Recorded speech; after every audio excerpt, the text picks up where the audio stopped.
מה הציבור הישראלי הכי לא מבין בנוגע לאיראן? על ההתחלה המשפט שלי. איראן אינה אויבת של ישראל. לאיראן ולישראל יש אויב משותף ששמו הרפובליקה האסלאמית, ויותר משהרפובליקה האסלאמית אויבת של ישראל, היא אויבת של איראן. אוקיי, אז דבר ראשון, איך את מסבירה את זה שזה נראה לנו כאויב הכי גדול שקיים? כי אנחנו מבלבלים בין איראן לבין הרפובליקה האסלאמית, מכיוון שהרפובליקה האסלאמית שולטת באיראן, ולקחה כבשה את האדמה לפי המינוח של האיראנים עצמם, ולקחה את העם בן ערובה.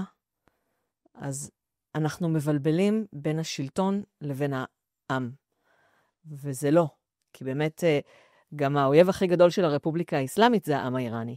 יותר מטראמפ, יותר מנתניהו, יותר מישראל, יותר מאמריקה. העם האיראני. העם האיראני הוא האויב שלו. אז בעצם אנחנו, אז א', התקשורת, את חושבת שהיא מנסה להסתיר את זה, או שהיא לא יודעת את זה? מה את חושבת שקורה פה? מדינות תמיד מזוהות עם השלטון, אוקיי? גם כשישראל מחסלת את נסראללה, מחסלת את הנייה, מחסלת את זה, עושה כל מיני דברים שהעם האיראני אוהב, אז העם האיראני אחר כך יוצא לרשתות ואומר, נתניהו, אני אוהב אותך, בבקשה, הנה, הנון צדיק הבא שלך, בית המנהיג. גם ארצות הברית, כאילו, דבר ההחלטות של טראמפ קוראים לזה ארצות הברית. אז בכל מקום אנחנו קוראים למדינה על שם השלטון שלה, אבל אני לא מכירה הרבה מקומות על פני הגלובוס, שההבדל בין העם לשלטון הוא כל כך גדול. וואו, מרתק. אז בואי ניכנס בבקשה למי הוא כן האויב הזה. אם את יכולה להסביר לנו קצת יותר, ומה אנחנו לא יודעים לגביו. על העם האיראני או לרפובליקה האסלאמית? את הגדרת את הרפובליקה האסלאמית כאויב, נכון. ולא העם האיראני. נכון, העם האיראני הוא אוהב של הרפובליקה האסלאמית. כן. הרפובליקה האסלאמית, שנקראת בפי חלקים גדולים באופוזיציה, הכיבוש הערבי השני. הראשון היה ב-651 לספירה. זה כן שלטון שבא מתוך העם ובמהפכה שעשה העם, והוא בעצם קרא לאנשי הדת לשלוט עליו, הוא נתן לאנשי הדת לשלוט עליו, פשוט לא הבינו שזה מה שהולך להיות. וזאת פעם שלישית או רביעית שזה קורה בהיסטוריה, וכולל מיתולוגיה של העם האיראני, שיש מלך טוב, עם כוונות טובות, מולך יותר מדי זמן, מתחיל ככה קצת לזייף, קוראים למישהו יותר על לשלוט עליהם. כן, זה בעצם הדרך להראות גם שזה בא מלמטה. כן. כן. עכשיו, עקרונית, לפי העקרונות של האסלאם השיעי, לאנשי דת בכלל אסור לשלוט. אז בכל המהפכות שהיו באיראן, מסוף המאה ה-19 ועד 1979, אנשי הדת היו מאוד מעורבים, מאוד מובילים, הם גם היו בחשנים בחצרות המלכים, אבל הם לא שלטו בעצמם. ולכן באמת העם האיראני, לא, אני חושבת שהם לא חשבו שזה יהיה באמת ככה. למרות שחומייני כן הבטיח שאצלו יהיה דלק חינם וחשמל חינם וחינוך חינם וכל זה, אז הוא כן הבטיח הבטחות של שליט, אבל הם לא, האנשים שעשו את המהפכה לא עשו אותה בשביל מה שקורה היום. בשביל מה הם עשו אותה? הם עשו אותה, וזה משהו שאנשים שוכחים, השעה לא נפל בגלל שהוא היה טוב, השעה נפל בגלל שהוא היה רע. עכשיו, נכון שהוא עשה מהפכה שהוא קרא לה המהפכה הלבנה של השעה והעם, משנות ה-60. זאת מהפכה שהביאה אוריינות לכל כפר וחיסונים.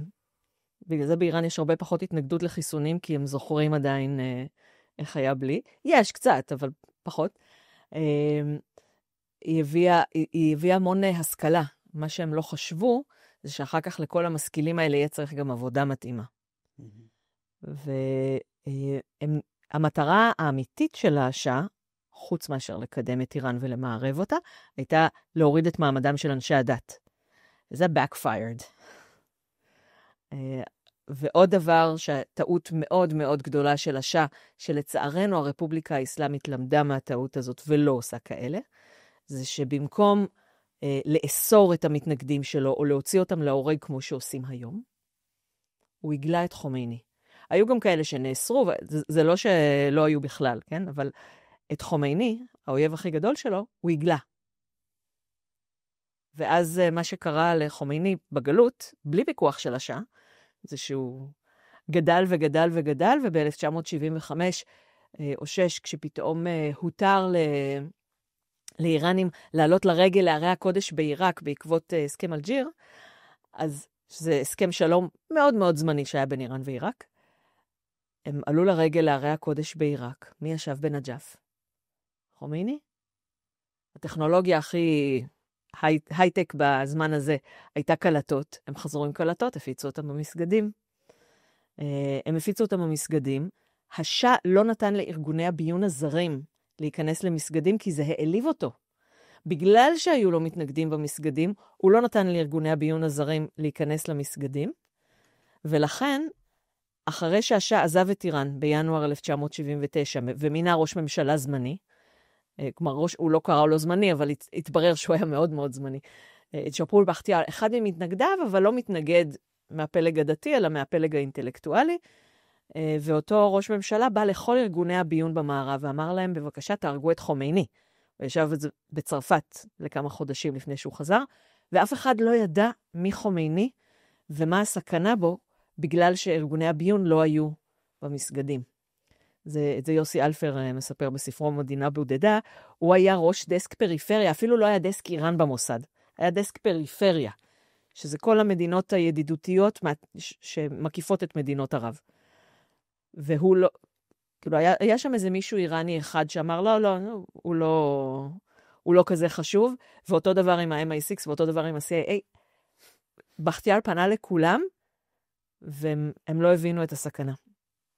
ואז כשחומייני חזר לאיראן, אז בהתחלה היה שמחה גדולה וצהלה. אני גם ראיתי, העיתון מהיום שהשאה הלך, שרפט, זו כותרת כזאת גדולה שהוכנה מראש, עם תמונה שהוכנה מראש, ורק היה צריך לתזמן אותה, כמו חובצלת כזאת. אז בעיתון יש את השרפט, ופקודות היום של חומייני. כלומר, הוא יושב בצרפת, והוא כבר נותן פקודות בפנים. כן. אז הוא חזר. בהתחלה עוד שמחו וחשבו שעכשיו תהיה חירות. גם לכל תחנות רכבת, בתי קולנוע, אוטוסטרדות, רחובות, מה שאתה רוצה, קוראים להם אזדי, חירות. אזדי ואנרלב. חירות ומהפכה. יש את הבדיחה המשעשעת, לא משעשעת, על האיש שבא לנהג אוטובוס ואומר לו, איפה אזדי? אז הוא אומר לו, פספסת, אזדי היה לפני אנרלב. חירות היה לפני המהפכה. כן. אבל באמת, כשהם עשו את המהפכה, אז הסיסמה שלהם הייתה חופש. כן? זה נורא מכנה משותף בין הרבה הפיכות בסגנון. אבל אוקיי, אז אני אשמח גם שתמשיכי את הסיפור, בעצם איך הגענו לנקודה שאנחנו נמצאים בה היום באיראן.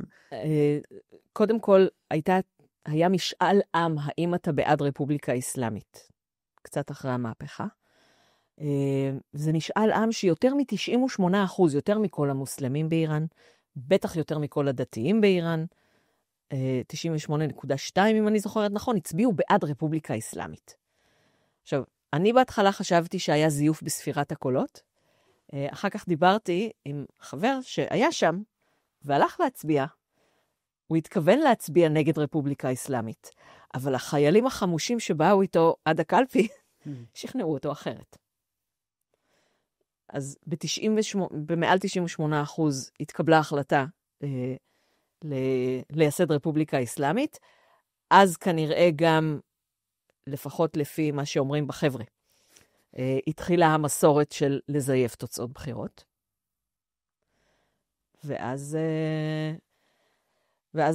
מאז העם האיראני שבוי, אבל הם כן בהתחלה ניסו להתנגד, בעיקר זכורות, יש תמונות מאוד מפורסמות מהפגנות נגד ההיג'אב, אחרי שיצא חוק ההיג'אב בהתחלה, של מלא נשים שממלאות את הרחוב ומתנגדות לכפיית ההיג'אב, ואז קרה נס גדול לרפובליקה האסלאמית, מכיוון שהצבא היה נאמן לשאה.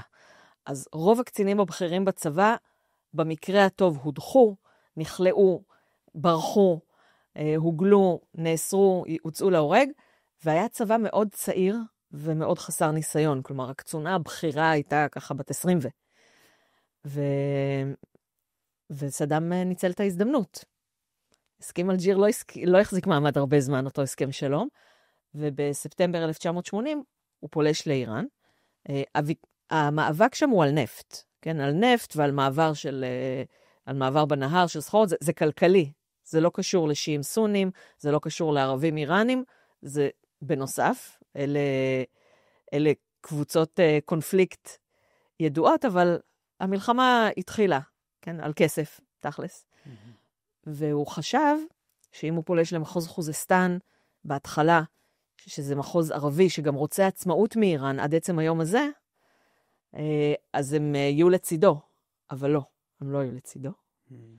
ואנחנו יודעים שהייתה מלחמה 8 שנים וכולי, וברגע שיש מלחמה, אנשים מתגייסים להגן על איראן, על המולדת, לא על הרפובליקה האסלאמית, אבל הרפובליקה האסלאמית זה מי ששולח אותם, והרפובליקה האסלאמית זה מי שתוך כדי הפצצות ותוך כדי מלחמה בונה את שיטת הממשל החדשה.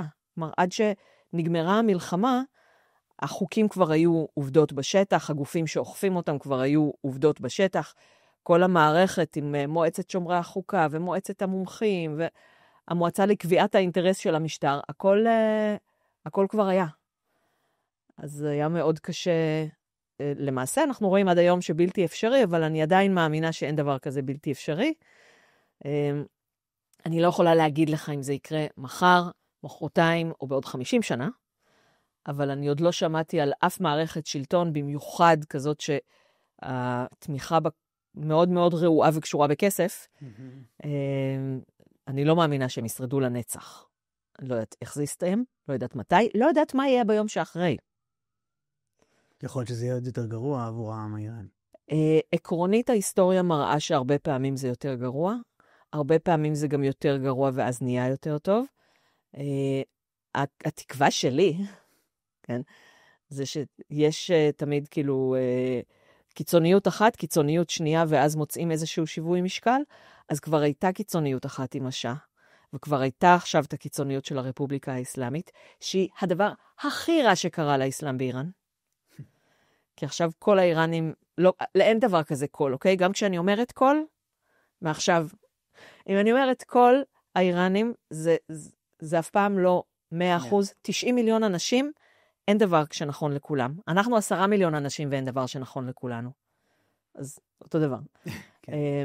אבל רוב האיראנים, ועשו ממש, יש על זה סקרים גם אקדמיים, אני יכולה אחר כך לתת קישור. בשמחה.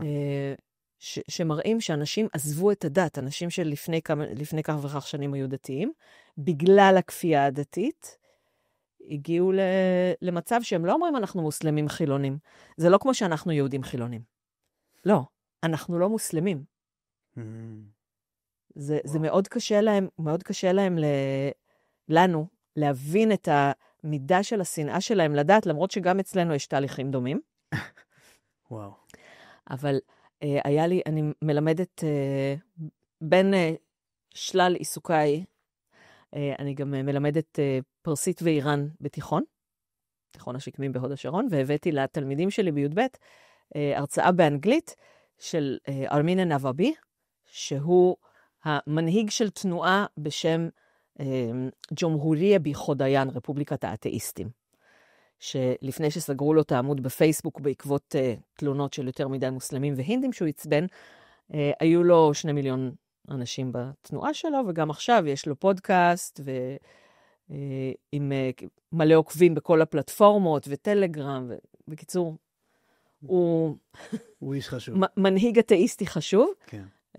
והוא אמר לתלמידים שלי, אתם צריכים כאילו למצוא זהות שלא קשורה ליהדות, זהות ישראלית שלא קשורה ליהדות, והתלמידים מסבירים לו, אצלנו זה כן קשור. אנחנו כן יהודים, אנחנו חילונים, אנחנו לא בעד כפייה דתית, אנחנו לא שומרים שבת, כשרות וזה, אבל אנחנו יהודים. מעניין. אז באיראן זה, כן, אוקיי, יש פה המון דברים, ודבר ראשון שחשוב לי להגיד זה שאני מניח שלהרבה אנשים, הדברים שאת אומרת נשמעים עכשיו ממש שונים ממה שהם חושבים, ואולי אפילו ברמה שהם מטילים ספק. אני אשמח שתיקחי אותנו רגע לפני שעוד נתקדם אני רוצה להבין יותר לעומק גם את החיים של הרפובליקה, מה שקורה שם באמת בפועל, אבל מה ההשלכות לדעתך של אותה בורות שאת מצביעה עליה בישראל בנוגע לאיראן? ההשלכות של הבורות של הציבור בה, קודם כל זה לא רק בישראל, זה בכל העולם. ב-2022-2023 הייתה חצי שנה שהעולם וגם בישראל הבינו את ההבדל בין העם האיראני למשטר, כשהייתה, הם קוראים לזה מהפכת אישה חיים חופש. כן. זה אמנם לא הבשיל לכדי מהפכה, אבל ככה קוראים לזה. היו הרבה גלגלים שהסתובבו שאי אפשר להחזיר. אני חושבת שכמו שאת מהפכת 1979 אפשר להגיד, היא התחילה ב-53, היא התחילה ב-64, היא התחילה ב-71. אז 16 בספטמבר 2022 היא אחת הנקודות האלה. שהמהפכה הבאה התחילה. שאת מדברת על המהפכה של נשים שיוצאות כנגד באמת החיג'אב וכל הדברים האלה. זהו לא. ככה קוראים לזה בעולם מהפכת ההיג'אב, אבל מחאת ההיג'אב זה משהו שהתחיל הרבה קודם עוד. ולא נמשך עכשיו כמעט, כי נשים עכשיו כמעט לא הולכות עם היג'אב. כלומר, זה כבר לא הפגנות מאורגנות, פשוט נשים הולכות בלי היג'אב. נכון שהמעצרים יותר אלימים, אבל מיד אחרי מותה של מסע אמיני, אני רק אזכיר למי שלא זוכר מה היה ב-16 בספטמבר 2022, ב-13 בספטמבר מסע אמיני, אישה קורדית צעירה בת 22, הגיעה לטהרן לבקר את המשפחה שלה, עטתה את ההיג'אב כמו כל הטהרניות באותו זמן, שזה כזה, אני קוראת לזה יותר כסתח מאשר כיסוי ראש, והיא נעצרה באלימות, ראשה נחבט באבן השפה של המדרכה, היא התלוננה בדרך לחינוך מחדש, על כאבי ראש, לא שעו לתלונותיה, ויש ממש תמונות וידאו שלה משם, צילום כזה של מצלמת אבטחה, שרואים אותה מתמוטטת. והיא הייתה 3 ימים בקומה, במשך 3 ימים האלה היו מלא אנשים מסביב לבית חולים, ברגע שהיא מתה, התחילה תסיסה, המשטר אפשר להורים שלה לקבור אותה איפה שהיא נולדה, איראנים אוהבים להיקבר איפה שהם נולדו, או לקבור את מתיהם. איפה שהם נולדו, הם אפשרו לה, אבל סגרו את כל הדרכים לסחז, כדי שהמחאות שידעו שיתחילו שם לא יתפשטו לכל איראן, והם כן יתפשטו לכל איראן. כן. זו הייתה המחאה הכי ארוכה, הכי מפושטת, גם גברים וגם נשים, לא רק נשים, גם מיעוטים, היא הייתה קורדית בעצמה, אחר כך הבלוצ'ים הצטרפו אחרי סקנדל שהיה שם, של נערה בת 15 שנאנסה על ידי, אני כבר לא זוכרת אם זה היה איש דת או מפקד המשטרה, אבל לא עשו לו כלום. נערה עזרית שנהרגה על ידי כוחות הביטחון. לקחו את כל בתי הספר לאיזושהי עצרת תמיכה בממשלה ובמשטר, ובמקום לצעוק את הסיסמאות של המשטר, הם צעקו זנזן דגי עזדי, אישה חיים חופש. ואז השוטרים באו אליהם לבית ספר וירו בנערות. אוקיי, אז רגע, אז דבר ראשון זה סיפור שממש עושה את ההבהרה בהבדל בין העם האיראני למשטר האיראני, ואני אשמח שנבין אותו בכללי יותר לעומק, אבל אני אשמח באמת להחזיר אותך לישראלים, שהאיום הכי גדול ביניהם זה איראן, ואיראן ירו עלינו את הכטב"מים בלילה ההוא, כולנו היינו במרתפים, זה בעצם הסיפור המוכר ביותר, זה האיום האיראני. שוב, זה הרפובליקה האסלאמית. מה שנכון, זה שהם ירו עלינו את הטילים מאדמת איראן.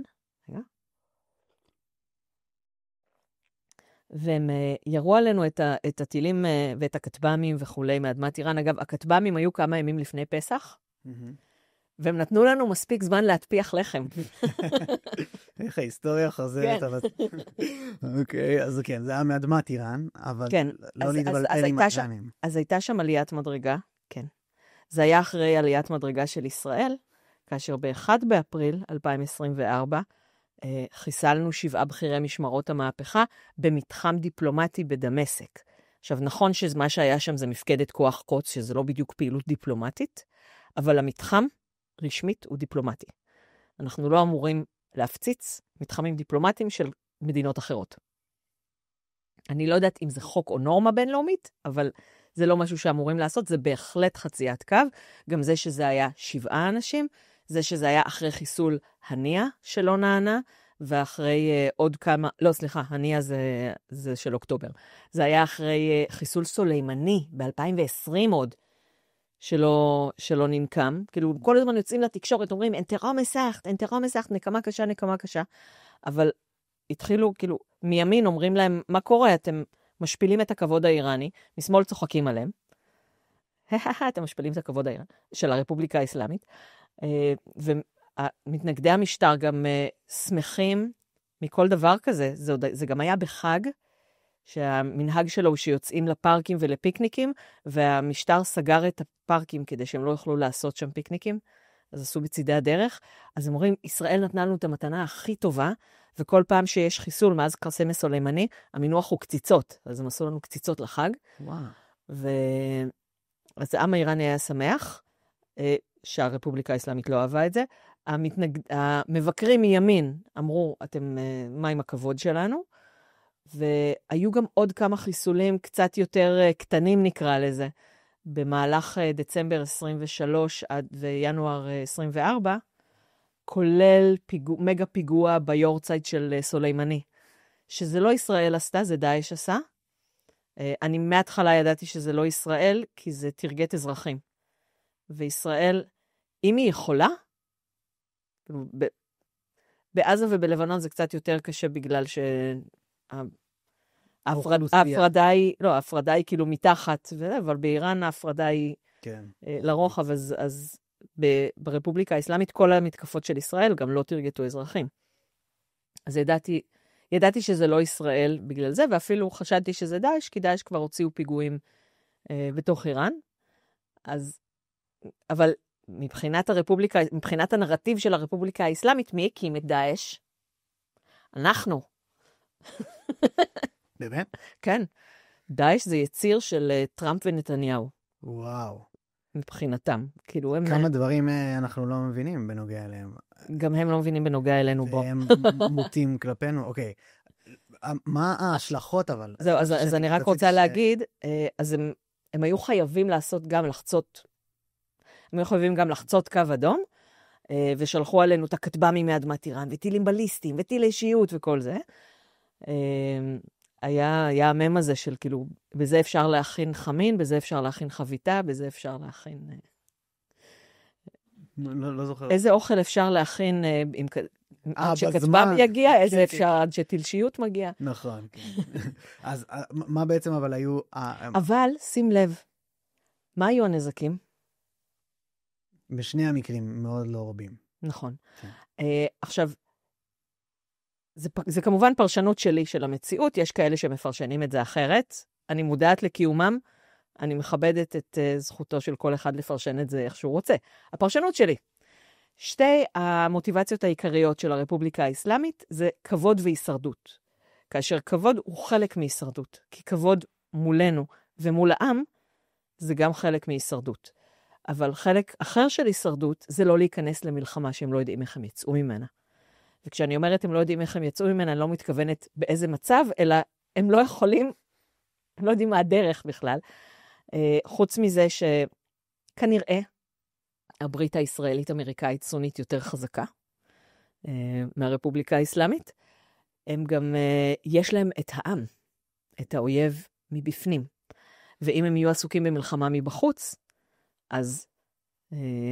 אז האיראנים עלולים לצאת לרחובות ולקחת את איראן, ובאמת בין מתקפת הנגד האיראנית ב-14 באפריל, המתקפה של ישראל ב-19 באפריל שנה שעברה, אז היו גרפיטי והשטג מוביל, ישראל בזן, ישראל הקי. ישראל תתקפי. אנחנו כבר נצא לרחובות. ישראל תתקפי את איראן, תשחררי את העם האיראני. זה הזמן לגמול לנו על החסד שכורש עשה איתכם. איראן היא בית המקדש שלנו. כלומר, היו כמובן גם כאלה שפחדו מאסקלציה, אבל היו כאלה שאמרו, יאללה, שתהיה מלחמה. ואז הם יהיו עסוקים בחוץ, אנחנו ניקח את איראן מבפנים. שזאת, אגב, אחת הסיבות לזה שבעוד אנו מדברים, יש את השיחות של אפריל 2025 בין הרפובליקה האסלאמית לארצות הברית. אחת הסיבות שהרפובליקה האסלאמית ירדה מהעץ בקטע של לשתות את גביע התרעלה. זה שתיית גביע התרעלה, זה המינוח של חומייני לסיום מלחמת איראן-עיראק, וגם עכשיו משתמשים בזה על מה שחומייני עושה. זה בעצם למחול על כבודו בלי תירוץ שהוא יכול למכור לעם. זה פשוט בגלל שאם תהיה מלחמה ואם יתקפו אותם, זה עלול להיות סוף השלטון שלהם בגלל העם. כן.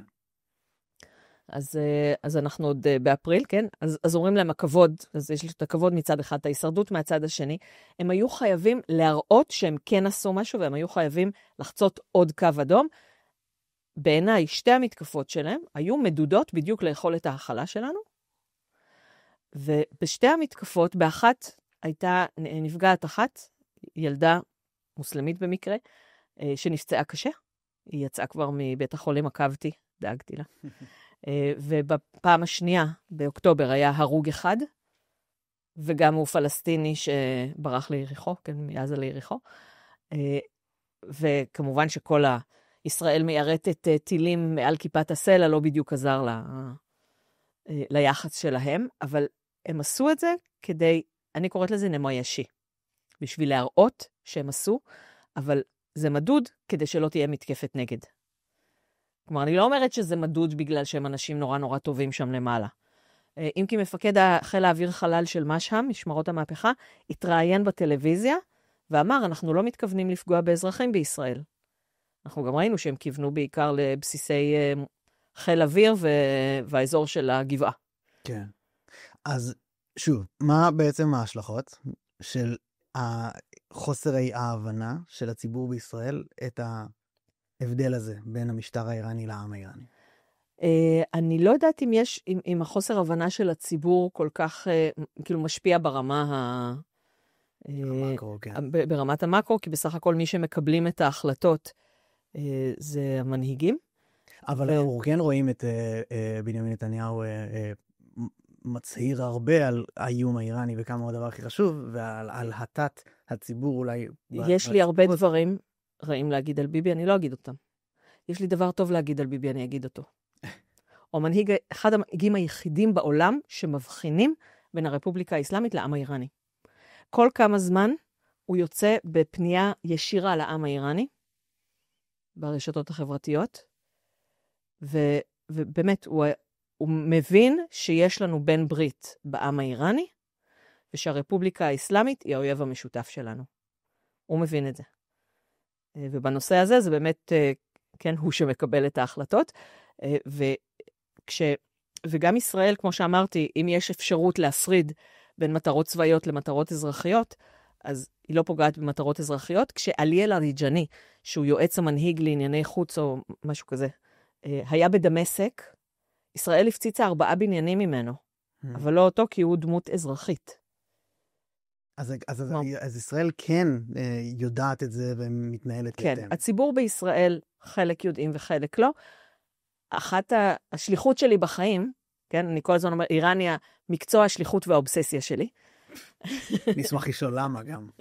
מאיפה זה מגיע. אבל תסיימי גם את המשפט. אבל כאילו, חלק מהשליחות שלי זה להראות, לבנות גשרים בין עם ישראל לעם האיראני, ולפקוח עיניים בשני הצדדים. ולהראות שבצד השני יש בני אדם, והם בדיוק כמונו, והעם האיראני כן יודע שישראל בת ברית שלו. באמת? כן. העם האיראני עכשיו מאוד מאוכזב מטראמפ, שהוא יושב לשיחות עם המנהיגים שלהם. חלק מהם מאוד מאוכזבים מטראמפ, חלק אומרים, לא, טראמפ בכל מקרה רק רוצה להראות שהוא ניסה כדי להיכנס באים אמא שלהם, אז יאללה שייכנס. חלק נורא נורא מרוצים מההשפלה של חמנאי. כי חמנאי בהתחלה אמר בשום אופן לא, בשום אופן לא, ולאט לאט התרכך. אם מותר גסויות, אז אני... מומלץ. אני אשלח לך אחר כך צילום מסך שתוכל לשים. בטח. מטוויטר, של המשא ומתן מנקודת המבט של המנהיג. ורואים שם את טראמפ, בלי חולצה, ושתי רגליים על הכתפיים שלו. כן. ובגלל שהם בהתחלה אמרו, אנחנו לא ננהל שיחות, ואז הם אמרו, אנחנו לא ננהל שיחות ישירות, ואחר כך אמרו, בשביל האמריקאים זה ישיר, בשבילנו זה לא ישיר. אז האיראני שפרסם את זה גם כתב, עם קונדום זה לא ישיר. וואו, חזק. זה הרבה נאמר באופן הזה על השיטות של טראמפ. אוקיי, אז בעצם אני אשמח שתחזיר איתי, כן, אני מבין ממך שאין פה השלכות יוצאות דופן בהקשר הזה. כן, זאת בורות, אבל אין איתה הרבה אין לה השלכות בגלל שההחלטות מתקבלות ברמה של אנשים שכן יודעים את זה. שזה מדהים ומשמח לשמוע. כן. בואי, את יודעת, בשל הבורות הזאת בואי נחנך יותר לעומק, ותסבירי לי גם יותר מה קורה שם בעצם עכשיו במאבק הזה בין המשטר לעם עצמו. אוקיי, אז אנחנו עזבנו את מהפכת אישה חיים חופש אחרי מותה של מסע המיני. אחד הדברים שקרו אחרי מותה של מסע המיני, זה שמשמרות הצניעות הפסיקו לגמרי, הם נבהלו מעצמם, והפסיקו. לכחצי שנה לא היו משמרות צניעות. ומה קורה כשאין פיקוח? התחלנו לראות בקניונים, כמו באושר עד, אני הולכת לאושר עד, אני רואה אנשים עם היג'אב, אני רואה אנשים עם בובו, אני רואה אנשים עם גופייה. כאילו, אתה רואה מכל הסוגים. אז גם בקניונים התחלנו לראות גם נשים עם היג'אב, גם נשים בלי היג'אב, כל אחת איך שהיא רוצה. דרך אגב, לא השעה האחרון, השעה אבא שלו, היו 5 שנים, בין 1936 ל-1941, שלנשים היה אסור להיראות במקומות ציבוריים עם היג'אב. כלומר, ברחוב הם יכלו, אבל לא להיכנס נגיד למשרדי ממשלה. לגבי הרחוב הדעות חלוקות, כן, אם הם יכלו לצאת לרחוב או לא, אבל לא ללכת למשרדי ממשלה, למשל. כן. אז יש כפייה חילונית ויש כפייה דתית. החזון של האיראנים לאחר כך, זה לכל אחד תהיה בחירה. היג'אב זה רק סמל, שבאמצעותו אפשר לכפות או למחות, כי הוא נורא בולט. להסתיר זהות. זה סממן הסתרת זהות קצת, לא? לא, כי ההיג'אב האיראני הוא עם פנים. זה לא עדיין עניין ההסתרה פה הוא העיקר, ככה אני תפסתי את זה. לא, זה תלוי מאיפה אתה בא. אם אתה בא מהקטע הדתי, אז כן, זה גוהר ברוי שוהר, אבן החן בשביל הבעל. הבנתי. אוקיי. אבל ההיג'אב הוא פשוט, בעיניי, הוא אמצעי דיכוי ואמצעי מחאה, בגלל שהוא מאוד בולט. הבנתי. אבל ביום שאחרי, אני מניחה שנראה הרבה פחות נשים עם היג'אב מאשר לפני, אבל מי שרוצה, תמשיך. ויש, אני יכולה גם לתת קישור אחר כך, לוידאו של האסירה הפוליטית פאטמה ספהרי, למשל, שהיא עם היג'אב מלא, אבל היא אסירה פוליטית, והדברים שהיא אומרת בוידאו שאני אתן לך, זה דברים נגד הרפובליקה האסלאמית, ומגנה את חמאס, והיא מחוג'בת לגמרי, זאת הבחירה שלה. מוי מרתק. אז התחלנו לראות יותר נשים הולכות בלי היג'אב בקניונים. את מדברת הרבה על היום שאחרי, בהקשר, את חושבת שזה משם יבוא, מהמחאה החברתית למעשה, או שהיום שאחרי יגיע בעקבות משהו מדיני או צבאי? הפנטזיה שלי זה שזה יהיה בלי שפיכות דמים ומלמעלה, כמו שהיה נגיד בברית המועצות, אבל בשאיפה שהיא לא תהפוך לרוסיה של היום. כן. רזה פהלוי, שהוא כרגע מנהיג שמקובל על חלקים הכי גדולים בעם. גם עליו יש לי ביקורת, אבל רזה פהלוי, הוא אומר, אני לא רוצה להיות דיקטטור, או לא רוצה להיות גם מלך, הוא יורש העצר. הוא אומר, אני רוצה להעביר את איראן בעדינות מהדיקטטורה לדמוקרטיה, כדי שלא יקרה מה שקרה בכל המדינות האחרות. מה יקרה אם זה באמת יהיה הוא, ומה יקרה באמת, אנחנו לא יודעים. אחד הפחדים של האיראנים, זה שהמערב ישליט עליהם את מוג'הדין החלק, שזה ארגון טרור, שיש לו ממשלת צללים, יש להם נשיאה, מרים אל-עג'בי, וממש כאילו בעלי כל התפקידים. עד לפני כמה שנים, בחלק מהמדינות הוא מוכר כארגון טרור, חלק מהמדינות במערב דווקא תומכות בהם, אבל מאז שפהלוי, וזה גם בעקבות מותה של מסע המיני, זה חלק מהגלגלים שאי אפשר להחזיר לאחור, הוא מיצב את עצמו ממש בתור מנהיג, אז המערב יותר תומך בו. הוא נאם בכל הפרלמנטים באירופה, הוא ביקר גם בארץ, אבל מוג'הדין החלק, אותו ארגון עם ממשלת צללים, זה בערך הדבר היחיד שהמשטר ומתנגדיו מסכימים לגביו, שהם יותר גרועים מהמשטר הנוכחי. אז אחד הפחדים שלהם היה שישליטו עליהם אותם, עכשיו עם רזה פהלוי זה קצת יותר טוב. אני קצת מודאגת, כי אני לא חושבת שיש לו כל הכישורים שצריך, אבל הוא יותר טוב ממה שעכשיו כנראה כנראה כן יהיה. וואו. אז האזרים הצטרפו. היה גם את הקטע עם הנבחרת כדורגל, שלזה אני נחשפתי. כן. זה היה באותו מהלך? זה היה בנובמבר 2022. כן. ובנבחרת הכדורגל היה דבר מדהים, אני לא יודעת למה נחשפת, תספר לי, אני אקח... לא שרו את ההמנון, והביעו מחאה די פומבית כנגד המשטר, והמשטר, אני לא סגור על העונש שהם קיבלו, אבל היה שם backfire כזה גדול.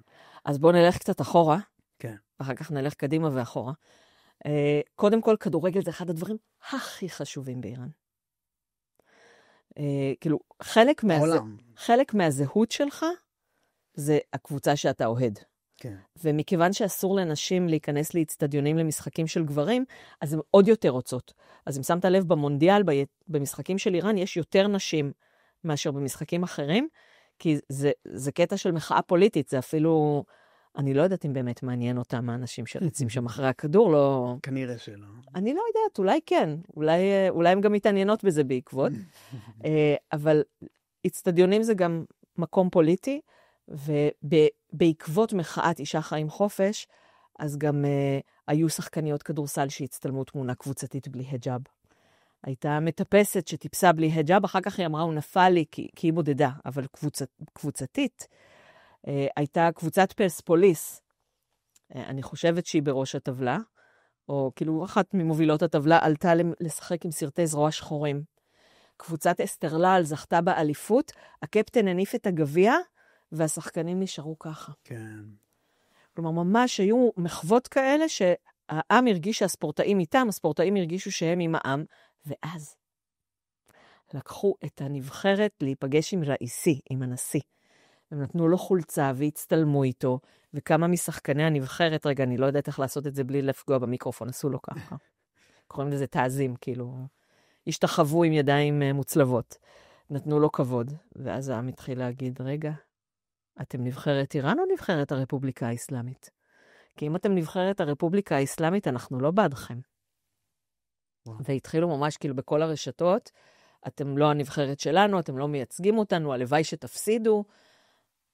זה לא היה כאילו לגמרי ברור מה קורה שם, כי היו גם הרבה שתמכו בהם, ואמרו להם, אתם כל מיני גרפיקות עם הגיבור רוסטם, שהוא גיבור מיתולוגי כזה, הגיבור של המיתולוגיה, ועם ברדלס איראני, ועם כל מיני דמויות ודימויים מהעם האיראני, ומהמיתולוגיה האיראנית, שהיא עוד טרום אסלאמית, וניסו, כאילו, ממש היו מאבקים. מה שממש היטה את הכף, זה שנכון בסופה של לפני המונדיאל, השחקנים מצטלמים כזה בכיף שלהם, הם הצטלמו בכיף שלהם, ובדיוק באותו סוף שבוע נהרג בחוזסטן, הילד קיאנה פירפלק, בן 9. ואנחנו עכשיו בעידן כזה, שזה לא רק תמונה שחור לבן בעיתון, זה סרטוני הוידאו שלו, ואתה רואה שאת הסירה שהוא משית, שהוא בנה בעצמו, ושלפני כן הוא לא אמר בסמלה הרחמן הרחים, הוא אמר בנאומר חודאוונדר רנגין כאמון. כלומר, במקום להגיד בשם אללה הרחמן והרחום, הוא אמר בשם אלוהי הקשת בענן. וגם חודאוונדר רנגין כאמון זה לגמרי פרסית.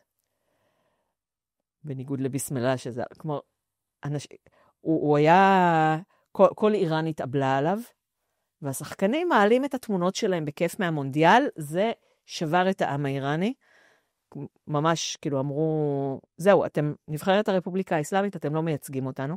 קפטן הנבחרת, נראה לי שפה אני התחלתי לקבל מידע. אוקיי. מהרגע הזה. זהו, אז קפטן הנבחרת, בערב לפני, בנאום שלו, התחיל את הנאום שלו בבנאומר חודאוונדר רנגין כאמון, בשם אלוהי הקשת בענן, וכן דיבר ככה קצת, אבל באמת היה להם חבש לחצים, אמרו להם, אם אתם עולים לשלב הבא, אני לא כל כך טובה בכדורגל, לא זוכרת איך קוראים לו. משלב בתים כן. אם אתם עולים משלב הבתים לשמינית, כן. אוקיי, אז אתם תקבלו בונוס. אבל אם לא תשאירו את ההמנון, או אם לא תניפו את הדגל, אתם לא תוכלו לשחק, ואז לא תוכלו לקבל את הבונוס. הם בכל זאת לא שרו את ההמנון. שוב, לא כולם, היה אחד שכן, אבל הרוב לא שרו את ההמנון, וזה היה אירוע, זה היה, באמת כולם חשבו האם הם ישירו או לא, הם קיבלו ברשתות, חלק קיבלו תגובות שאמרו, אפילו שלא שרתם את ההמנון, אתם נבחרת הרפובליקה האסלאמית ואנחנו לא אוהבים אתכם. והיו תגובות שאמרו, בזה שאתם לא שרים את ההמנון, אתם מבזים את שם חללי המהפכה וחללי המלחמה, כי בהמנון יש שורה על השהידים. וואו. אז אתם מבזים את זכרם, ואתם מבזים את איראן, כאילו כן. מנסים לערבב בין איראן לבין הרפובליקה האסלאמית, ואתה רואה את זה, ואתה לא יודע, רגע, אוהבים אותם, לא אוהבים אותם. אחרי שהם ניצחו במשחק אחד, אז היו התארגנויות שמחה ברחובות. אבל אי אפשר לרמות ממש, כי תרועות השמחה שבקעו מהחלונות ומהמרפסות כשהם קיבלו גול, היו הרבה יותר גדולות מאשר אלה כשהם הבקיעו גול. והדבר הכי מעניין הוא, שקצת אחרי המונדיאל, הייתה פריצה של קבוצת האקרים מהאופוזיציה, עם יכולות של מדינה, לסוכנות הידיעות פארס, והם פרסמו, גנבו איזה 250 טרה של מידע, משהו כזה ענק, פרסמו חלק ממנו, ובין השאר היו שם הוראות לקמפיין, קומנטינג, שאתה יכול להבין את זה. קמפיין, קומנטינג. קומנטינג קמפיין, כן? כן, כן. כלומר, ממש לתגובות רשת, וממש היה כתוב, במקרה של ניצחון לארגן תרועות שמחה ברחובות. לפני לעשות גרפיקות עם ברדלס איראני ועם רוסטם, כאילו ממש את הסיסמאות ואת הסמלים והכל היה שם. כלומר, זה קמפיין תודעה והשפעה שהמטרה שלו, כאילו מטרגט את שחקני הנבחרת, כדי שיחשבו. עכשיו, מהמשחק השני הם כבר כן שרו את ההמנון, כי הרפובליקה האסלאמית הבינה שכנראה בכסף אי אפשר לפתות אותם, אז איימו על המשפחות שלהם. אבל אני רוצה להמשיך עם העניין הזה של ההיג'אב, לא בגלל, שוב, היג'אב כסמל, היג'אב כמשהו שקל לדבר עליו ולהראות באמצעותו דברים, אבל זה מראה תהליכי עומק. אחרי משהו כמו חצי שנה התחילו מעצרים עוד יותר אלימים, כבר כשהתחילו שוב. איפה אנחנו בלוח הזמנים? אנחנו עכשיו ב-2023, okay? מתחילים שוב לנסות לאכוף, אבל עדיין היה צריך כבר חוק חדש, כי החוק הישן לא כל כך הצליח להחזיק את עצמו, והתחילו חוק היג'אב חדש, שגם מראה עוד משהו שאני מאוד אוהבת לדבר עליו, שזה תהליך חיקוק החוקים. יש את הרשות המחוקקת, הפרלמנט, המג'לס, זה 290 נציגים שנבחרים פעם ב4 שנים, כל מחוז לפי החלק שלו באוכלוסייה, 5 מיעוטים שיש להם, 5 מושבים למיעוטים, 3 לנוצרים, 1 לזורואסטרים, 1 ליהודים, והם מקבלים את ההחלטות ומחוקקים את החוקים, ואז אחרי שהם מחוקקים את החוק, הוא עובר למועצת שומרי החוקה לאישור. שמועצת שומרי החוקה זה 6 אנשי דת ו6 משפטנים, ש6 אנשי הדת ממונים ישירות על ידי המנהיג, ו6 המשפטנים ממונים על ידי ראש הרשות השופטת, שממונה ישירות על ידי המנהיג. והם מחליטים אם לאשר, אם לא לאשר, אם להגיד להם תתקנו את זה, את זה ואת זה, ואז התחיל פינג פונג של תתקנו את זה, בחלק מהם זה השגיאות כתיב מביכות, ובחלק מהם זה היה, פה אמרתם שהגוף הזה אוכף, פה אמרתם שהגוף הזה אוכף, תחליטו. כלומר, זה לא היה על האם לעשות חוק היג'אב והאם להעניש, אלא דברים מאוד מאוד טכניים, סך הכל. והחוק הזה היה בפינג פונג מלא זמן, תוך כדי שהוא בתהליך ראיסי, מת, פזשקיאן נבחר. ברגע שפזשקיאן נבחר, יש עלייה באלימות של מעצרי ההיג'אב, בגלל שהוא נשיא מתון, צריך להראות לעם, וואו, לא להרים את הראש עכשיו. זה לא אומר. כן. אנחנו בחרנו נשיא מתון, כי טראמפ עלול להיבחר, ואז אנחנו צריכים מישהו להאשים אותו, כי הכלכלה בקנטים, זה יותר קל להאשים נשיא מתון, כי אם נצטרך לעשות שיחות גרעין, וכנראה נצטרך כי הכלכלה בקנטים, אז נשיא מתון יכול יותר להביא את הסחורה, אבל תרגעו. אז ראינו ממש עלייה באלימות של מעצרי ההיג'אב, ראינו גם עלייה בהוצאות להורג, אחרי שהוא נבחר. זה נושא שאני מזעזע, אבל אני מאוד אוהבת לדבר עליו, כי הוא מראה ממש את העניין של כבוד, הישרדות, וגם כשבחוץ הם נראים יותר חלשים, אז מי שמשלם את המחיר הוא העם. מה זה אומר בעצם? הוצאות להורג זה ממש ברחוב על מדרכה, כמו המקרה ש... לא, לא, לא, לא. זה הוצאות פומביות? לא, לא, לא, לא. בדרך כלל זה 5 בבוקר, 4-5 בבוקר בכלא. לפעמים אפילו לא מודיעים למשפחה קודם. אנשים שנידונו למוות יכולים לחכות שנה, 2, 3, עד שמוציאים אותם להורג. איזה שנים? הרוב זה רצח. זה סמים. עוד עבירות שיש עליהם עונש מוות, אבל פחות זה אונס. לעומת רצח, שיש אפשרות לחנינה של משפחת הקורבן באונס אין. זה אני אוהבת. מעניין מאיפה זה מגיע. אני לא יודעת, אבל יש, כמו זה, המנטליות האיראנית והעם האיראני הוא הרבה יותר, אני לא יודעת אם להגיד פמיניסטי, אבל יחסית לעמים שמסביבו, יחסית לעולם האסלאם. כן. המעמד של נשים יותר גבוה, וגם יכול להיות שזה בגלל שאישה היא רכוש, כאילו, יש גם את הקטע הזה. יש קטע של מין חוסר סלחנות כלפי פגיעה ברכוש. כן. בקטע הזה, וואו. אז יש גם הוצאות להורג, יש מעט הוצאות להורג על ריגול, שחיתות על פני האדמה, שזה מין תיאור גג לפגיעה בקודשי האסלאם או ברפובליקה האסלאמית. זה מין פח זבל של האישומים, העיקר שיהיה עונש מוות. וואו. אז אלה הדברים העיקריים. אבל אנחנו ממש רואים שאנשים באמת יכולים לחכות כמה שנים, וכל פעם שהרפובליקה האסלאמית נראית חלשה, או גמישה, אנחנו רואים עלייה בהוצאות להורג. באפריל 2024, עלה מ-18 הוצאות להורג במרץ ל-77 באפריל. וואו.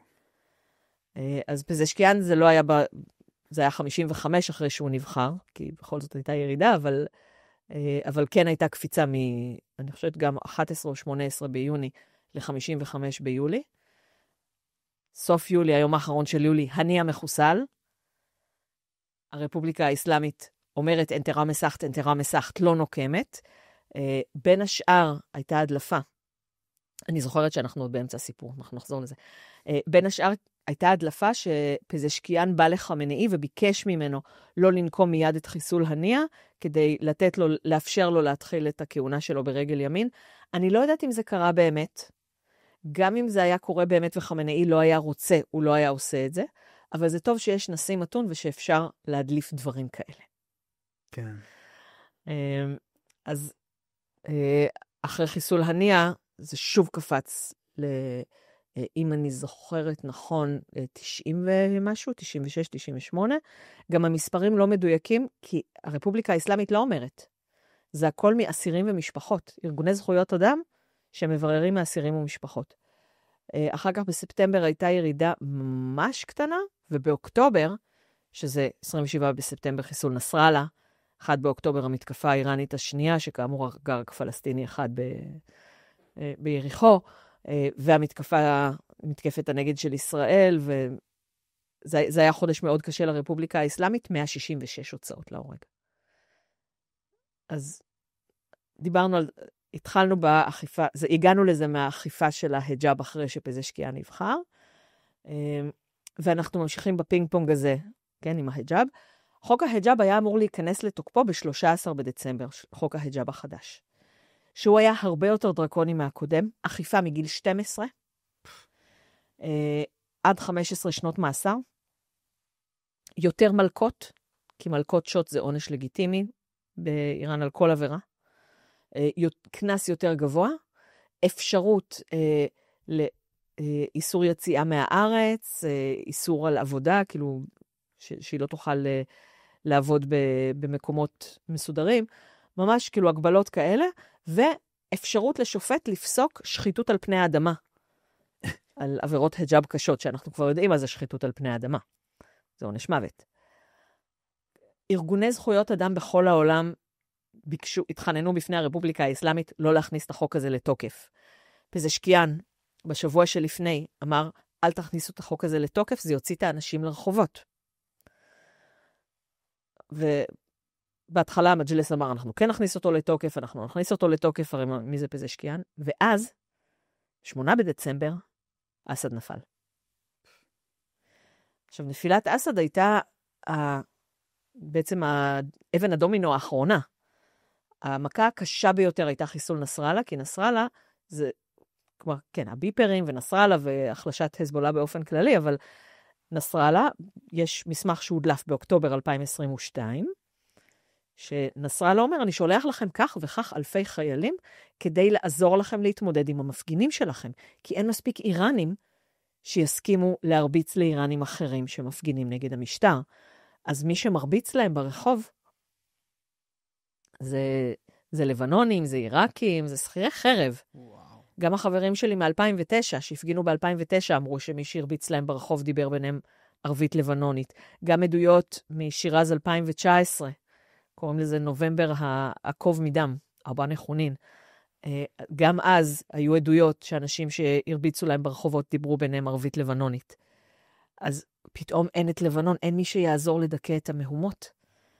ואז המועצה העליונה לביטחון לאומי הודיעה למג'לס שלא מכניסים את החוק לתוקף, לא מתחילים לאכוף אותו, כי זה עלול להוציא אנשים לרחובות, ואנחנו לא נוכל להשתלט על זה. וואו. זה מאוד מאוד זהירים עכשיו, לא לעצבן את העם יותר מדי, ולא לגרום להם לצאת לרחובות, כי הפעם אנחנו לא יודעים מה נוכל לעשות. זה הסיטואציה שאנחנו נמצאים בה כרגע. כן. אז אוקיי, מלא שאלות ברשותך. אז דבר ראשון, כשדיברת על נפילה של אסד, וזה ממש, זה הזכיר לי בהתחלה, כשדיברנו על הנפילה של אשה, זה בעצם רגע דומה אולי, שעלול לקום פה באמת איזה משהו דומה. זה לא ככה מתחיל? זה קצת מפחיד מה שקורה בסוריה. כן. זה מאוד מפחיד אפילו מה שקורה בסוריה. כן, ג'וליאני זה נראה כמו חבר חרב פיפיות, לא? כן. אז אוקיי, אז דבר ראשון זה משהו שמזכיר, ואני הייתי שמח שיהיה לנו מספיק זמן להתייחס לכל הדברים האלה, אבל כנראה שלזה לא. אבל משהו שלא ברור לי, זה את אומרת שבעצם, ושוב, יש לי עוד הרבה דברים, אבל מה שנגעת בנסראללה, שהוא בעצם מין זרוע שיעית, שפה בלבנון היה כביכול. אז כמה המרכיב הדתי הזה של שיעה סונה והמאבק הדתי של השיעים הוא חלק מהחיים האיראנים, גם של המשטר באמת וגם של העם עצמו? כי נשמע מהדברים שאתה אומרת שזה לא, אין שם הרבה חשיבות לדת כמו שמנסים לצייר לנו אולי. נכון, המשטר מאוד היה רוצה שתהיה חשיבות לדת בחיים של האנשים. לאנשים ממש לא אכפת מהדת. הם שונאים את הערבים בגלל שאיראנים שונאים ערבים. זה על בסיס אתני ועל בסיס היסטוריה משותפת לא כל כך טובה. לא על בסיס שיעה סונה. עכשיו, גם המשטר, נכון שהרפובליקה האסלאמית היא לפחות, בוא נגיד, נכון ללפני כמה חודשים, חמנאי שלט מהודו, ואזור ההשפעה שלו היה מהודו עד כוש של פעם, אוקיי? אחשוורוש, כורש, הודו, אני אראה למצלמה? כן, המצלמה זה, למאזין, אנחנו מסתכלים על כן, אולי אני אראה למצלמה שמצלמת אותך, כי יש לי כאן ספל עם מפת האימפריה. לא, הפוקוס לא טוב. כן. אחר כך אני אתן לך את מפת האימפריה לשים בה. מעולה. הודו זה עמק האינדוס למעשה. זה מקום, כאילו, השער להודו שעל שמו היום נקראת הודו. וכוש זה סודן. אז זה באמת אזור ההשפעה שלהם עכשיו. אוקיי? לפחות עד שהתפרקו להם הפרוקסים, אבל גם היום בבוקר התפרסמה ידיעה על עיר מנהרות טילים שהם בנו בסודן, ולא נראה שהיא קשורה למלחמת האזרחים בסודן, אלא יותר אלינו. וואו. כן. אז זאת אומרת, אין לזה הרבה חשיבות. זאת אומרת, סונה שיעה זה בעיקר דרך לשלוט בעם. זה אפילו לא. אפילו לא בעם. אפילו לא בעם. הרפובליקה האסלאמית שולטת בסהר השיעי, כן? אבל היא גם מתחרה, אני לא יודעת כבר אם היא מתחרה עם סעודיה, או שעכשיו האמירויות עלו, ועכשיו אבל היא מתחרה גם בשליטה כאילו בעולם האסלאם בכלל, ומנסים לאחד את כל עולם האסלאם, סביב אויב משותף, שזה אנחנו. פצע בלב העולם האסלאמי, שתי המתקפות שלהם הראו, שהסונים הם בצד הנכון של המשוואה ולא לצידם, אבל הם כן, אחת הביקורות עליהם זה מה אתם תומכים בחמאס, זה ארגון סוני. אז אסד הוא היה עלאווי, והעלאווים הם מאמינים, זה פלג בשיעה. Okay? באיראן זה שיעה תריאסרית, שמאמינים בכל 12 האימאמים, והעלאווים מאמינים רק באימאם עלי. אבל זה עדיין שיעים. כן. כן? השיעה זה שיעה בערבית זה סיעה, זה סיעתו של עלי. אז הם בסדר, הם קיבלו הכשר. אבל לחמאס אין תירוץ.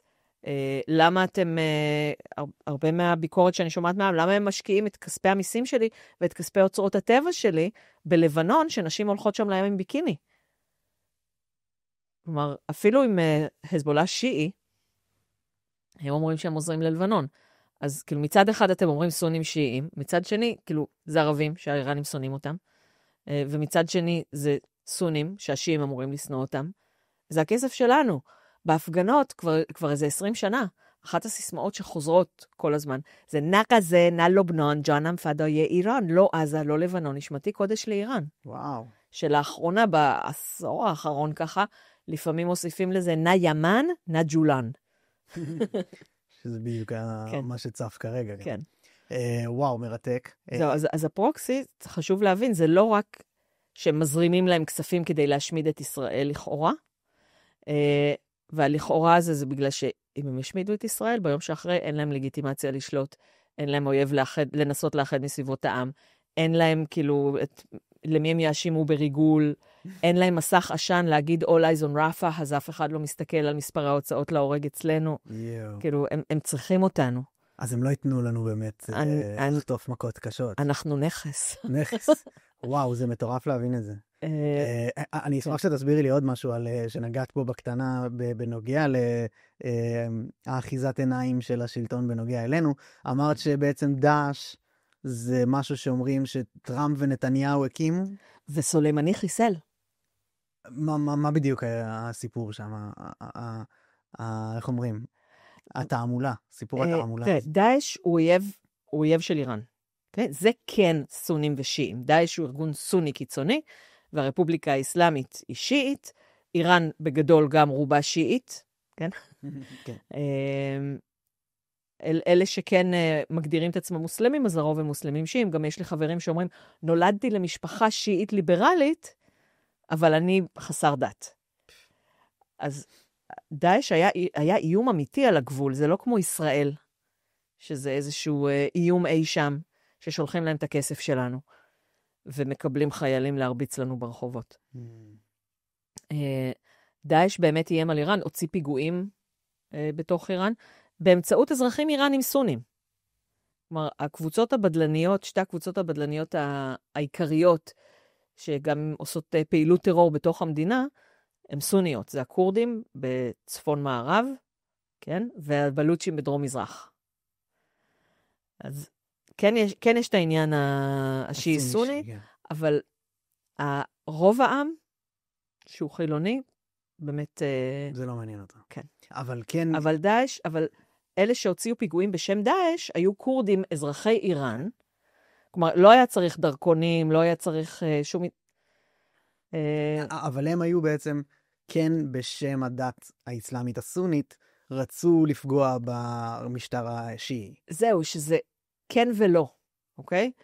הם חברו לדאעש כי הייתה להם אותה מטרה, אבל הם קודם כל רוצים להפיל את המשטר של הרפובליקה האסלאמית.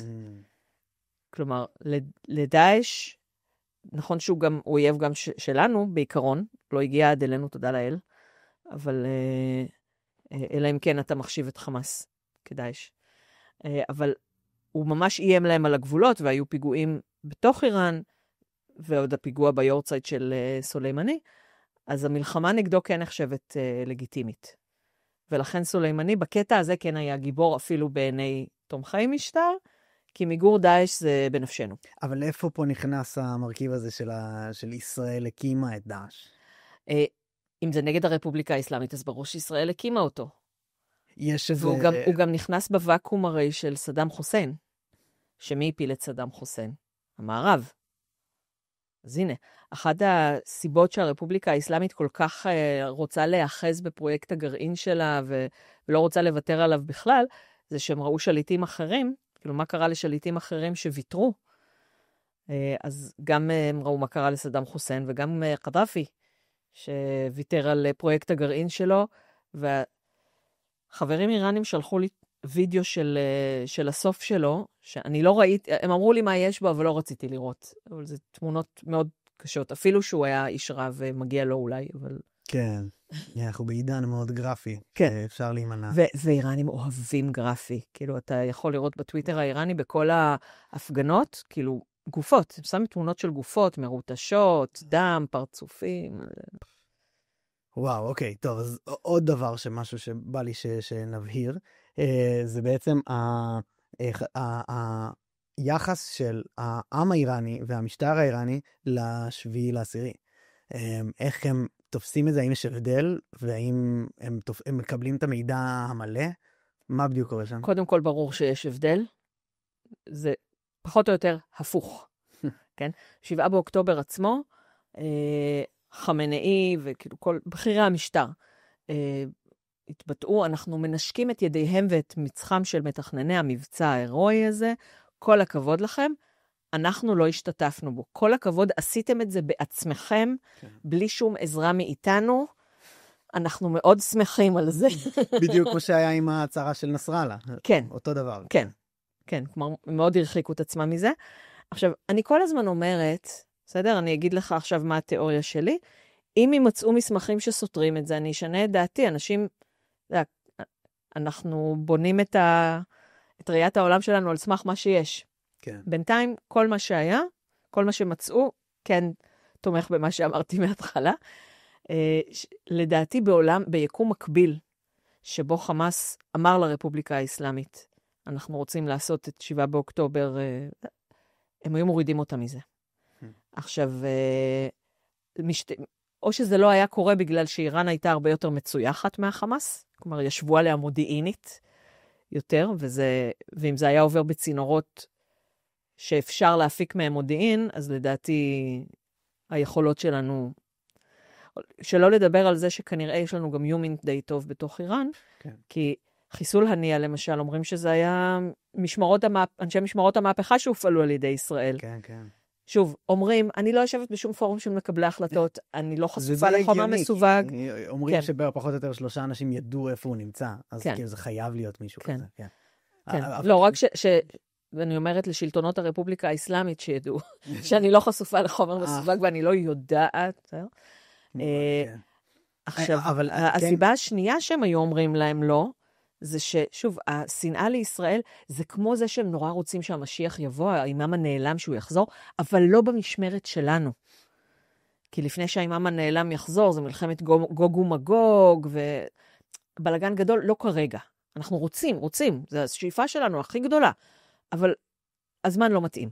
מה שכן מצאו, אוקיי, במסמכי שלל בינתיים, מאז 7 באוקטובר, מצאו על בכיר משמרות המהפכה, אני לא זוכרת כרגע מי, שאמרו לו בשיחה פרטית בלבנון. מצאו איזה תיעוד לזה במנהרות בעזה, תיעוד לשיחה הזאת, שאמרו לו, אנחנו רוצים לעשות, ופרטו לו מה הוא רוצים לעשות. אמר להם, כל הכבוד, מאוד מאוד יפה, זה לא הזמן המתאים. גם להפיל את ישראל זה לא נוח, כמו שביססנו מקודם. כן, כן. לא, אז הוא אמר להם, זה לא הזמן המתאים. כלומר, מה הוא יגיד להם? אל תעשו את זה, זה לא אנושי.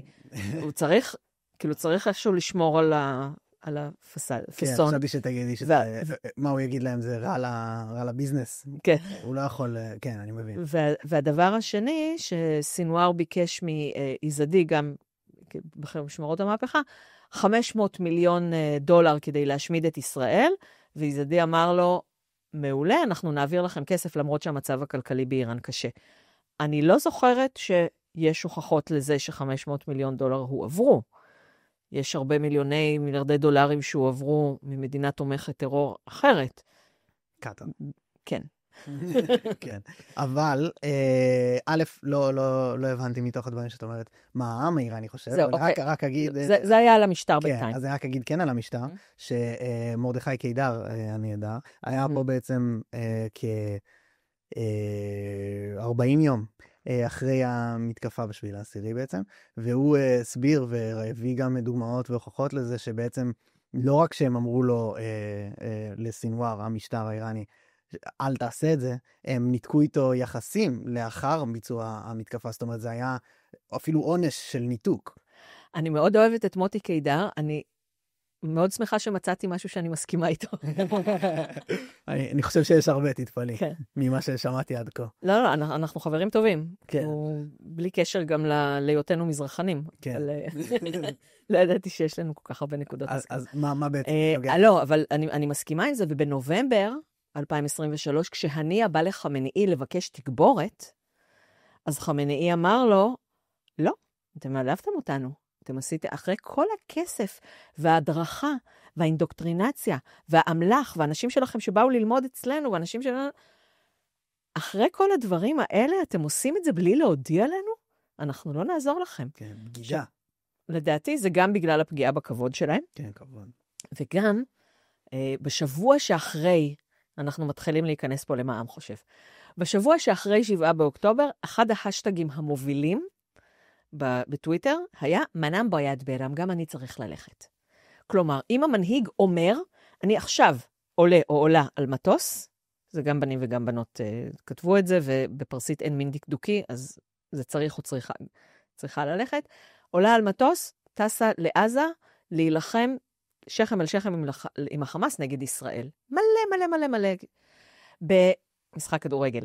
היה בנר למטה שספר, כאילו נתנו מספר של אפליקציה, שאתה נרשם כדי ללכת. 8 מיליון קליקים תוך חצי דקה. לפי הפרצוף שלך, אתה כנראה מבין שזה כנראה בוטים. בוטים, מה שנקרא, כן. ולדעתי, אחת הסיבות שחמנאי אמר לא, זה בגלל שהוא יודע שזה בוטים.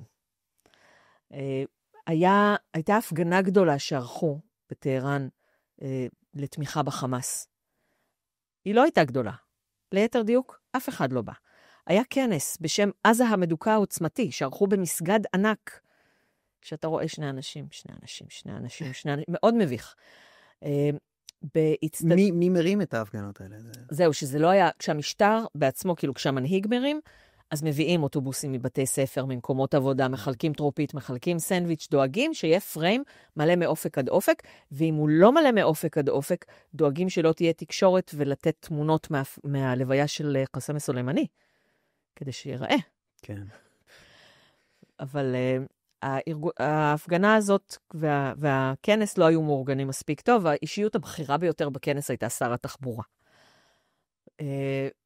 והם אמרו לאנשים במשחקי כדורגל, במשחק כדורגל של פרספוליס, אלה שעלו עם סרטי זרוע שחורים, אז אמרו להניף דגלי פלסטין. אז 3 אנשים הניפו דגלי פלסטין, וכל שאר האצטדיון צועק להם, מייעץ להם לאן לדחוף אותו. וזה היה כל כך חזק, שאפילו אני ממש מתבאסת שלא הורדתי את הסרטון הזה, כי הוא אחר כך ירד בעצמו. השידור החי הופסק, כי למרות שמצלמות טלוויזיה יודעות לסנן רעשים מהקהל, לא הצליחו לסנן את הרעש הזה. ושומעים את כל הקהל, צועק, פלצ'ה מפלסטינו בוקון תוקונט. וואו. ניסו לעשות דקה דומיה במשחק של אסטרלל, כל האצטדיון וובוזלות, שריקות, צעקות, העיקר לא דומיה.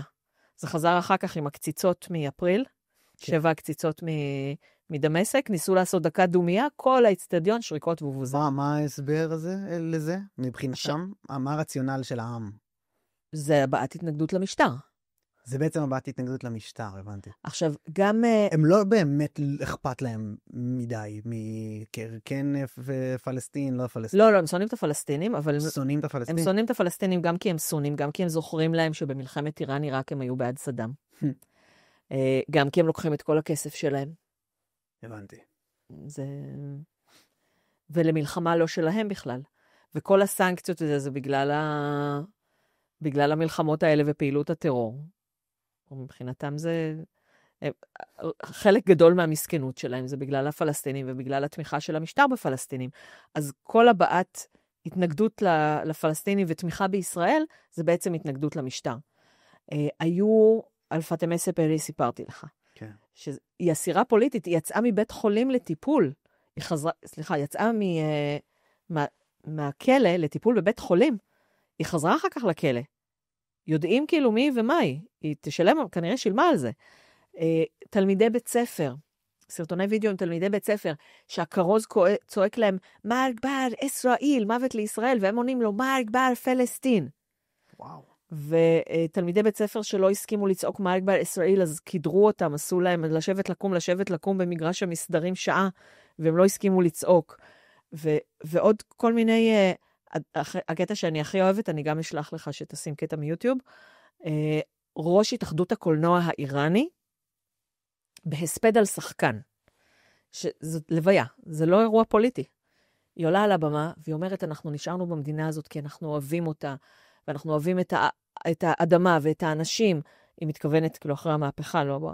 ואם רק תהיו טובים אלינו, אז אנחנו לצדכם, וכולם מוחאים לכפיים, ואז היא אומרת, נילחם בציונים בישראל, כולם צועקים לבוז, הורידו אותה מהבמה, היא התפטרה אחר כך, כי אמרה שיש סתימת פיות באיראן. וואו.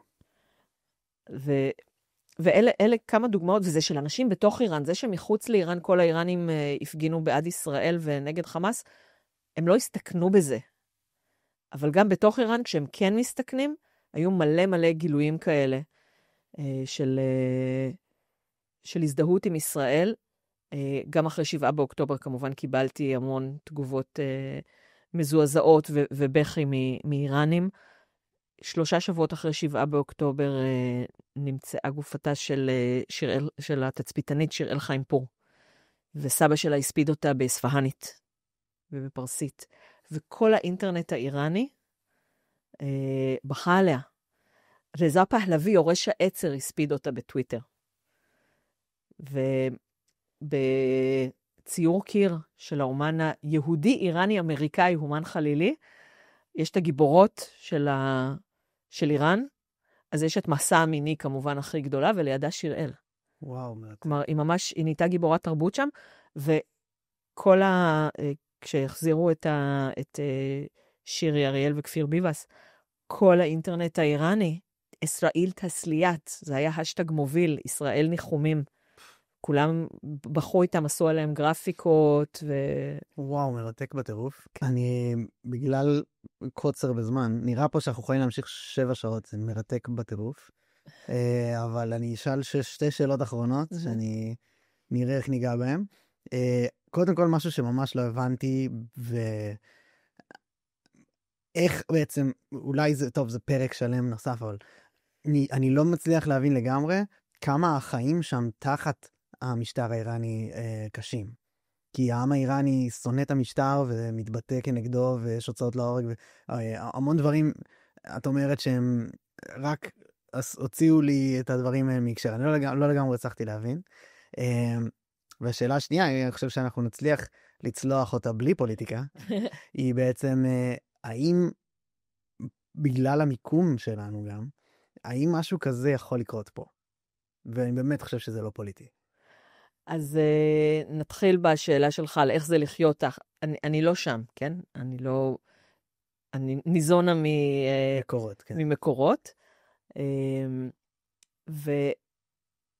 והדבר העיקרי, כלומר, חוץ מזה שבאמת אין חופש ביטוי וכולי, קודם כל, לגבי, אם נעשה תמונת מצב של ההיג'אב היום, אז חברה שפעם הייתה שולחת לי תמונה שלה בלי היג'אב בטבע, ואומרת, תראי, הנה אני בלי היג'אב, שולחת לי תמונה שלה בלי היג'אב בשוק באמצע העיר, ואומרת, תראי, הנה אני בשוק. אוקיי? אז זה נהיה עד כדי כך מובן מאליו. אבל זה עניין של דיכוי ומעמדי, מה בפועל? האם אנשים... הבעיה העיקרית היא, כלומר, חוץ מהעניין של חופש ביטוי, שזה, אתה יודע, בפירמידת הצרכים הוא די גבוה, יש עוני נורא, אנשים מוכרים איברים, יש קיר שאם אתה צריך כליה, אז יש כאילו קיר עם מודעות מנייר, ויש גם אתרים למחירת איברים. בגלל עוני. כן. שוב, אני חושבת שזה בגלל עוני. ראיינתי לפני כמה שנים מנהל של אתר כזה.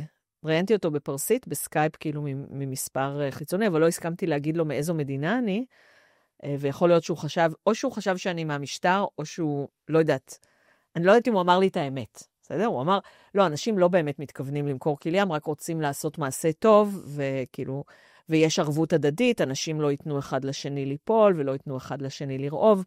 האמת היא שיש סעודות מצווה, יש אפליקציה בשם נזריאב, נזרי זה סעודת מצווה, ואתה יכול לראות איפה יש, בערים הגדולות, באיזו שעה, אם זה ארוחת בוקר, צהריים או ערב, ומה מגישים. אז כאילו, אם אין לך כסף לקנות, אתה יכול להסתדר עם האפליקציה הזאת, ולאכול בסעודות מצווה. כן. אבל יוקר המחיה מזעזע, האינפלציה מזעזעת. עכשיו בעקבות השיחות, הריאל קצת התחזק לעומת הדולר, אבל לפני כן הוא כבר עבר את גבול המיליון דולר. הם לא, כשמדברים שם על תקציבים ועל, כלומר, על מחירים יותר גדולים, הם לא מדברים בכלל בריאלים, גם לא בתומן, שזה 10 ריאל, שזה המטבע שמדברים בו בדרך כלל. בדרך כלל כשאומרים לך תומן, אז מתכוונים ל1,000 תומן כבר, אבל המטבע היחידה שמדברים בה זה המט, שזה 1,000 מיליארד תומן. 1,000 מיליארד תומן. זה, כאילו, כשמדברים על תקציבים, זה סדר הגודל של היחידה. כן. פשוט לאחרונה אני מאוד מסוקרן וחוקר על צפון קוריאה, ועל החיים שם, ששם זה בעצם עוני מתועש, אנשים אוכלים מחברים ברחוב, בשליטת הממשלה. זהו, שאני כל הזמן אומרת, בטהרן יש בעיה מאוד קשה של חולדות, ויש שם חולדות ענקיות לפי מה שאומרים לי. אני חושבת שמכיוון שהשיעה היא דת שעדיין מתקדמת, ועדיין מוצאים שם פסקי הלכה, שיגידו שחולדות זה חלל. ואז אנשים יוכלו לאכול חולדות. אני דיברתי על הצורך. כן. זאת אומרת, עצם זה שהם כל כך רעבים, כי אין להם כלום. כן, אני לא יודעת, שוב, יש בעיית סמים קשה, יש עוני, אבל יש גם סעודות מצווה, אז עם זה כן אפשר להסתדר. יש, בגלל ניהול כושל של משק החשמל, אז היו הפסקות חשמל, כל הקיץ עכשיו היו הפסקות חשמל, כל החורף, עכשיו אנחנו, כן. היו הפסקות חשמל יזומות, התקשרו לאנשים, אמרו להם, אל תבואו לעבודה. משרדי ממשלה, בתי ספר, אוניברסיטות, לא פעלו בגלל הפסקות חשמל, חלק יזומות וחלק לא. לא היה לחץ מים, חלק מהבניינים היה מים רק בקומת הקרקע. ועכשיו לקראת הקיץ, צפויים ימים שלא יהיה בהם גם חשמל, גם מים וגם אינטרנט. לדעתי זה מה שיוציא אנשים לרחוב. כשאין אינטרנט, אתה לא יכול להביע את הזעם שלך באמצעות מקלדת. אתה צריך למצוא פתרון אחר. כן, זה מה שעלול להפיל את המשטר. טוב, מרתק, ומה בנוגע לשאלתי השנייה באמת לסיום? אם דבר כזה יכול לקרות כאן. אחרי שסדאם פלש לאיראן, אז אמרו עכשיו לא הזמן להתנגד למשטר, ולא הזמן, עכשיו הזמן להתאחד מסביב לדגל ולהילחם למען איראן. וזה מה שהציל את הרפובליקה האסלאמית. אני מאוד גאה בעם שלנו, שלא נותן למצב המלחמה כאילו, להפסיק למחות נגד הכרסום בעקרונות הדמוקרטיה. כבר, הרפובליקה האסלאמית חושבת שהיא דמוקרטיה. יש בהם בחירות חופשיות כל 4 שנים. וואלה. חופשיות, אבל מועצת שומרי החוקה, אותם 12 אנשים שממונים חצי ישירות וחצי עקיפות על ידי המנהיג, הם אלה שמסננים את המועמדים. אבל ברגע שהם סיננו את המועמדים, אתה יכול להצביע לאיזה מהשישה שהם בחרו בשבילך. והבחירות למג'לס אותו דבר, כאילו אתה יכול להצביע לכל מי שבחרו בשבילך להצביע, ולמועצת המומחים שמפקחת על המנהיג. יש הפרדת רשויות, רשות שופטת, רשות מבצעת, רשות מחוקקת, הן רשויות נפרדות, והסיבה לזה שזאת לא דמוקרטיה, זה בעצם שמועצת שומרי החוקה, הגוף שמחליט מי בכלל יכול לרוץ, והגוף שמאשר את החוקים, הוא נמצא בידי המנהיג. וזה הקטע שהוא לא דמוקרטי. כלומר, באמת המערכת, אם לא היה הקטע שמנהיג מפקח אומר לכולם מה לעשות, אז זאת הייתה דמוקרטיה. כן. ואצלנו גם ככה, מלכתחילה, אין הפרדה בין הרשות המבצעת והרשות המחוקקת. זה המבנה של השלטון בישראל. אבל עכשיו גם להכפיף את הרשויות האחרות, וגם כבר מתחילים כל מיני הצעות חוק כדי שכל מיני אנשים לא רצויים לא יוכלו לרוץ, אז זה קצת מפחיד אותי. אבל אני חושבת שאנחנו באמת, אני לא יודעת מה יהיה בסוף, כן? בתור איראניסטית זה גם מפחיד אותי, כי אנחנו במצב של איראן 1982. באמת? כי כבר יש מלחמה, אבל אנחנו כן ממשיכים לצאת לרחובות. ואני מקווה שלא נגיע לזה. באיראן הסיבה שכל ההפגנות האלה והמחאות לא מצליחות בסוף, זה שיורים בהם אש חיה. היו 500 הרוגים בחצי שנה הזאת של אישה חיים חופש. אלפי פצועים שהרופאים, גם מעינויים בכלא, וגם פצועים מההפגנות, כי הם ירו בעיניים ובעברי המין. רופאים שהגיעו להם אנשים מהכלא ומההפגנות בכו. אין את זה אצלנו. אז אני גם מאמינה ומקווה שלא נגיע לשם. אבל יש דברים שחופפים ומדאיגים. אוקיי, ובנימה זו. אני רוצה לציין שב4 באפריל, עכשיו בגלל השיחות האלה עם טראמפ ובגלל המצב והתמוטטות הפרוקסי, יש המון אופטימיות באיראן, שהרפובליקה האסלאמית עומדת לפני סופה. 2 באפריל אחרי השלום, אני מוציאה סיור הרי בירה לאיראן, אז להירשם. וואו, אני ארשם. נשמע מרתק, וממש ממש תודה, כמה ידע, זה פשוט לא נתפס. כמו שאמרתי,